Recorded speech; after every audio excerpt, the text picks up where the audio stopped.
Terima kasih Anda masih bersama kami. Bagi Anda yang baru saja bergabung, kami hadirkan kembali 3 berita utama hari ini. Atap ruang kelas SMK Negeri 1 Gunung Putri di Kabupaten Bogor ambruk, puluhan siswa terluka.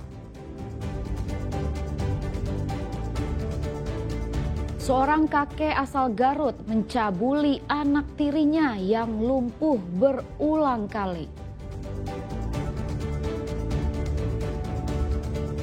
Seorang pemuda membacok anggota keluarganya, 1 orang tewas dan 3 lainnya luka-luka.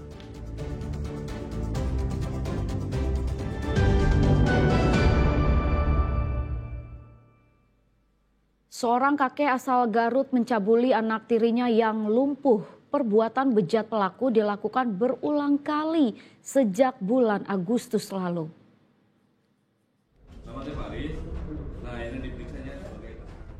Tua-tua Keladi, seorang kakek asal Kecamatan Mekar Mukti, Kabupaten Garut, diringkus polisi setelah melakukan perbuatan asusila kepada anak tirinya yang berkebutuhan khusus. Pelaku lalu digelandang ke unit perlindungan perempuan dan anak Polres Garut untuk menjalani pemeriksaan. Dari hasil pemeriksaan, pelaku akui sudah melakukan aksi bejatnya berulang kali kepada anak tirinya sejak bulan Agustus lalu. Perbuatan biadab itu dilakukan pelaku di rumahnya saat sang istri keluar rumah. Korban yang mengalami kelumpuhan sejak lahir tidak bisa melawan saat pelaku melakukan aksi pencabulan. Kasusnya terungkap setelah korban bercerita kepada saudaranya. Kini korban dalam pendampingan psikolog UPT PPA Kabupaten Garut. Betul, jadi yang melakukan adalah Bapak Sambung, jadi bapak tirinya. Dilakukan di rumahnya, Bang? Dilakukan di rumahnya dan dilakukan sudah sebanyak 3 kali di bulan Agustus 2025. Si korbannya tidak melawan karena memang berkebutuhan khusus ya? Ya, korban tidak bisa melawan karena di sisi lain di rumah tidak ada orang lain, kemudian dia tidak bisa berjalan. Jadi dengan keterbatasan tersebut, pelaku dengan mudah untuk melakukan perbuatan bejatnya tersebut. Sementara sang kakek kini harus mendekam di balik jeruji besi Mapolres Garut. Akibat perbuatannya, pelaku terancam hukuman 15 tahun penjara. Eko Setiabudi melaporkan dari Garut. Nekat mencuri besi pembatas jalan tol Cisumdawu, 2 orang kakak beradik diringkus polisi. Keduanya terancam hukuman penjara selama 7 tahun. Mana Bang? 2 pria bertelanjang dada ini ditangkap anggota Satreskrim Polres Sumedang karena mencuri besi pembatas jalan tol Cileunyi Sumedang Dawuan atau Cisumdawu.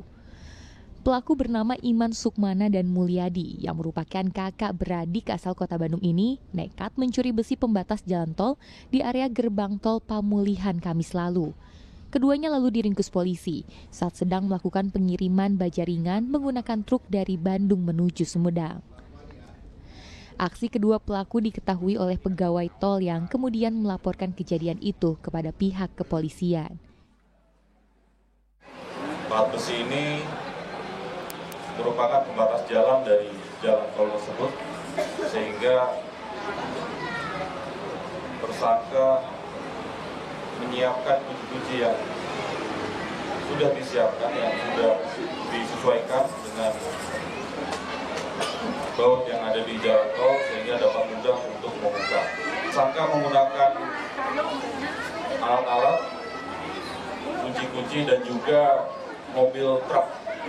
Mobil truk itu digunakan sebagai alat untuk mengangkut barang-barang curian ini dengan cara melakukan parkir di tempat lokasi plat besi yang akan dicuri. Dari kasus pencurian ini, polisi menyita barang bukti berupa 1 unit truk, 8 batang besi pembatas jalan tol, serta 2 kunci alat bongkar. Pelaku kini terancam pasal 363 dengan ancaman hukuman maksimal 7 tahun penjara. Agun Gunawan melaporkan dari Sumedang. Pembunuhan keji terjadi di daerah Panawangan, Kabupaten Ciamis. Sekeluarga dibacok oleh anggota keluarga lainnya, sehingga 1 orang tewas dan 3 lainnya luka-luka, termasuk seorang balita. Pelaku telah ditangkap dan masih diperiksa untuk mengungkap motif. Para korban terkapar usai dibacok oleh seorang pemuda berinisial F di daerah Indragiri, Kecamatan Panawangan, Kabupaten Ciamis, Senin siang. 1 korban dilaporkan meninggal di tempat bernama Yaya yang tak lain kakak kandung pelaku. Sedangkan 3 orang lainnya termasuk balita berusia 2 tahun menderita luka berat sehingga langsung dievakuasi ke puskesmas sebelum dirujuk ke Rumah Sakit Umum Daerah Ciamis. Para korban menderita luka bacokan golok. Sementara polisi telah meringkus pelaku. Polisi masih mendalami motif pelaku yang bertindak brutal terhadap keluarganya sendiri. Masih kita dalamin, pada saat ini masih dalam pemeriksaan dari para saksi-saksi yang pada saat di TKP maupun yang melihat tentang kejadian tersebut. Nah, masih kita identifikasi itu ada 3 orang, yang 1 meninggal dunia. Untuk pelaku saat ini sudah kita amankan, itu pun kolaborasi dengan teman-teman Forkopimcam, Pak Lurahnya, kemudian Pak Camatnya juga, dari Kapolseknya juga, dan termasuk dari unsur TNI, kita gabungan untuk mengamankan pelaku. Tapi masih dalamin saat ini terhadap. Polisi akan menggandeng psikolog untuk memeriksa kejiwaan pelaku. Eko Setiabudi melaporkan dari Ciamis.